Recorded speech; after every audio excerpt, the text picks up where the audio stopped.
Hello learners, welcome to the official YouTube channel of law prep tutorial.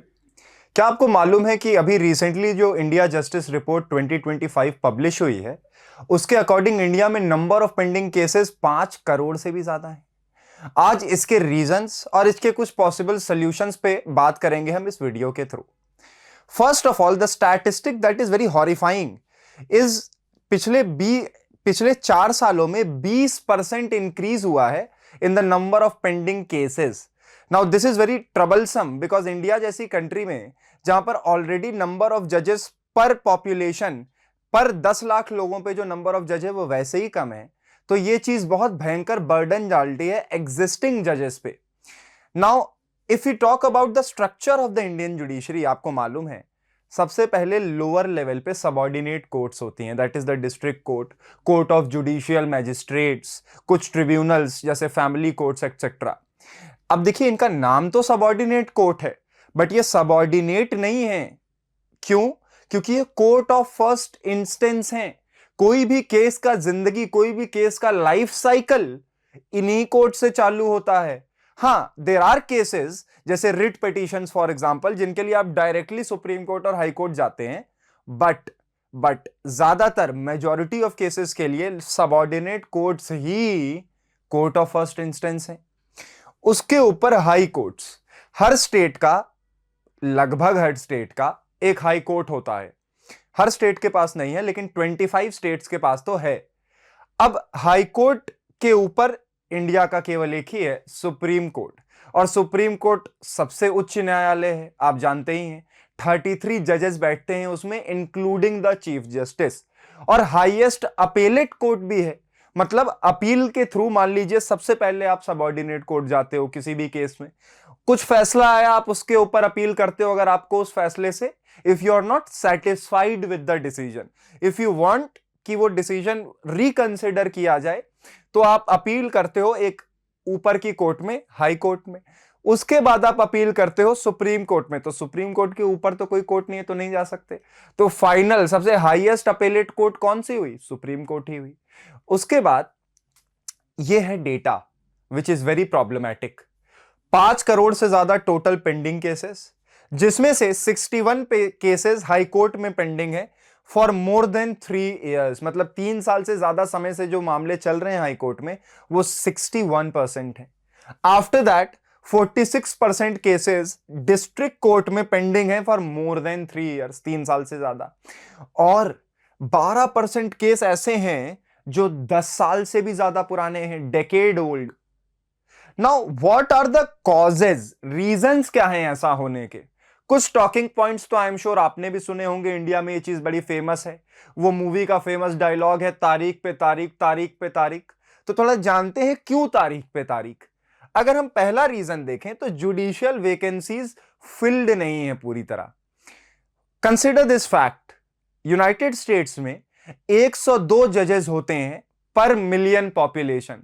मतलब हर 10 लाख आदमी पे 102 जजेस होते हैं, ओके, रफली। उसके बाद let's talk about the United kingdom, हमारा फॉर्मर कॉलोनाइजर, जिससे हमने बहुत सारा प्रोसीजर बोरो किया है, लॉ का बहुत सारा लॉ ही बोरो किया है। यूके में रफली 50 जजेस होते हैं पर 10 लाख पॉपुलेशन या मिलियन पॉपुलेशन। इंडिया में इट इज रफली 20 जजेस पर 10 लाख पॉपुलेशन। तो जो एग्जिस्टिंग जजेस हैं वही सफिशिएंट जब नहीं है, अगर वैकेंसीज फुलफिल नहीं हुई है, तो जुडिशरी पे बर्डन तो आएगा ही। आफ्टर दैट इंफ्रास्ट्रक्चर में गैप्स और lack of rapid modernization. Lower courts particularly इस प्रॉब्लम को बहुत ज्यादा फेस करते हैं कि उनके यहां इंफ्रास्ट्रक्चर, जो फिजिकल इंफ्रास्ट्रक्चर है, जैसे वो बहुत खराब है। जैसे over crowded court rooms, court में भरे पड़े हैं वकील, तो over crowded court rooms, lack of physical infrastructure एक रीजन है। दूसरा रीजन है टेक्नोलॉजी डेफिसिट। जो केस मैनेजमेंट सिस्टम्स हैं वो अभी भी कई कोर्ट्स में, लोअर जुडिशरी में, लोअर कोर्ट्स में, सबऑर्डिनेट कोर्ट्स में पेपर वर्क की वजह से चल रहे हैं। अब वो इतना स्लो हो चुका है, वो इतना आउटडेटेड हो चुका है कि वो एक बर्डन की तरह बन गया है सिस्टम पे। उसके बाद budgetary constraints. Indian judiciary India के जीडीपी का 1% लेती है केवल, which is very low. Even among the middle income countries. After that, ये आपने बार बार सुना होगा और ये बात सही भी है, complex procedures, time taking procedures.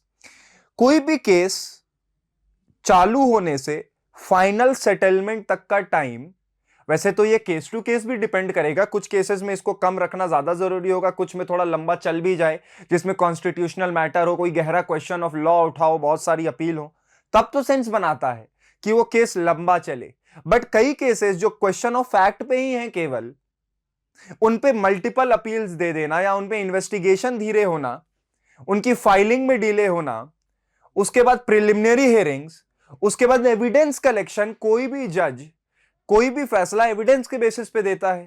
अगर एविडेंस इम्प्रॉपरली कलेक्टेड है, अगर एविडेंस ही सही से कलेक्टेड नहीं है या टाइम पे कलेक्टेड नहीं है, तो वो भी टाइम लेगा।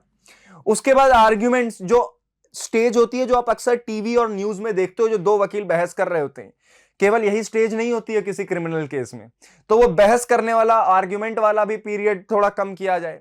उसके बाद जजमेंट्स को प्रोनाउंस करने में डिले ना किया जाए। ये जो सारा 1 2 3 4 5 वाला प्रोसीजर है, ये स्ट्रीमलाइन हो और जल्दी हो। उसके बाद ये दिक्कत, socio economic and administrative challenges, even though directly tied नहीं है, किस प्रॉब्लम से? कोर्ट्स की पेंडेंसी से, केसेस की पेंडेंसी से डायरेक्टली टाइड नहीं है, बट ये भी एक बहुत बड़ी दिक्कत है। Consider this fact, for example, India में केवल 11.5% हाईकोर्ट जजेस फीमेल हैं, विमेन हैं, और 29.3% फीमेल जजेस हैं लोअर जुडिशरी में। यह बात रिड्यूस कर देती है पर्सपेक्टिव्स की जो डाइवर्सिटी है उसे। अगर फीमेल जजेस ही नहीं है, then there is a correlation between the cases, that is the women related cases that are being dealt and the speed with which they are dealt. ये दिस टैंक्स, ये एक हिट लेता है, तो आपको रिप्रेजेंटेटिव रखना पड़ेगा, जस्टिस रिप्रेजेंटेटिव होना चाहिए। उसके बाद रिफॉर्म्स क्या क्या किए जा गए हैं और क्या क्या किए जाएंगे। एक तो आपने सुना ही होगा फास्ट ट्रैक कोर्ट्स, ऐसी कोर्ट्स बनाई जाए ऐसे मुद्दे के लिए, स्पेशली जैसे आपने सुना होगा ऑफेंसेस अगेंस्ट वुमेन जो होते हैं, उनके लिए फास्ट ट्रैक कोर्ट बनाई जाए। उसके बाद e court project, digital case management system, बढ़िया रिकॉर्ड कीपिंग केसेस की इलेक्ट्रॉनिक फॉर्मेट में हो, पेपर फॉर्मेट में ना हो, और एकदम एक्सेसिबल हो, तो उसी में काफी टाइम बच जाएगा। उसके बाद ये सबसे इंपॉर्टेंट है, mark my words, in fact not just my words, previous chief justices and the law report itself, alternate dispute resolution, ADR. Court जाओ ही मत, कोर्ट में केवल सीरियस मुद्दे जाने चाहिए। अगर ऐसे मुद्दे जो आप कोर्ट के बाहर ही सेटल कर सकते हो, it is far better to do that. नाम में ही है ऑल्टरनेट डिस्प्यूट रेजोल्यूशन, कुछ डिस्प्यूट है उसको रिजॉल्व कर लेंगे ऑल्टरनेट तरीके से। ऑल्टरनेट मतलब लिटिगेशन नहीं करेंगे। लिटिगेशन मतलब जब दो पार्टी कोर्ट में जाती हैं, आपस में लड़ती हैं, तो ये जीरो सम गेम होता है। जीरो सम गेम मतलब कोई हारेगा तो कोई और जीतेगा ही जीतेगा। लाइक दो लोगों के बीच में केस हो रहा है, दोनों ने केस कर दिया, चल रहा है केस, बहस कर रहे हैं उनके वकील, एक कहता है जमीन मेरी है, दूसरा कहता है जमीन मेरी है। अब यहां पर तो देखो कोर्ट किसी एक ही फेवर में फैसला देगी, तो एक को मिल जाएगी, दूसरे को नहीं मिलेगी, zero sum game. Okay, but alternate dispute resolution एक तो कोर्ट के ऊपर से बर्डन कम करेगा, लोग कोर्ट जाएंगे ही नहीं, कोर्ट के बाहर सेटल कर लेंगे डिस्प्यूट्स को। दूसरा, जीरो सम गेम नहीं होता है ऑल्टरनेट डिस्प्यूट, नॉट नेसेसरली, दोनों को मिल सकता है अपना अपना जो भी उनको चाहिए। ऐसा भी हो सकता है कि आधी जमीन तुम ले लो, आधी तुम ले लो, समझ रहे हैं? तो आपस में एमिकेबल सेटलमेंट हो जाएगा किसी भी मुद्दे का। 1999 में अमेंड किया गया था सिविल प्रोसीजर कोड को, सीपीसी को, और ADR, that is arbitration, conciliation, mediation और लोक अदालत, ये डाली गई थी। इंडिया में आज भी ये चलती हैं, इनको और प्रमोट करने की जरूरत है, और ज्यादा लोक अदालत चलाने की जरूरत है। उसके अलावा गांव के लेवल पे जो सरपंच के डिसीजन होते हैं, वो भी अगर बाइंडिंग कर दिए जाएं, तो इससे भी एक सोशल एनफोर्समेंट मैकेनिज्म जैसा आ सकता है, और कोर्ट्स का burden at least non serious cases के लिए, कोई नहीं कह रहा है कि सीरियस केसेस के लिए, क्रिमिनल केसेस के लिए एडीआर करो, वो कोई नहीं कह रहा है, वो तो कोर्ट ही जाएंगे। कहा यह जा रहा है ऐसे डिस्प्यूट जो बिना कोर्ट गए सेटल हो सकते हैं, उनको क्यों ना किया जाए। तो यह था मेरा आपको सोल्यूशन इमीडिएट में है कि सबसे पहले जुडिशियल वैकेंसीज को भरा जाए। शॉर्ट टर्म में है कि comprehensive case management system digitization किया जाए। उसके बाद प्रोसीजर को सिंप्लीफाई किया जाए। ये मीडियम टर्म में लॉ चेंज करना धीरे धीरे ही होता है। उसके बाद लॉन्ग टर्म है कि बजट का थोड़ा इंक्रीज किया जाए, इंफ्रास्ट्रक्चर को थोड़ा बेटर किया जाए इंडिया में जुडिशरी के लिए।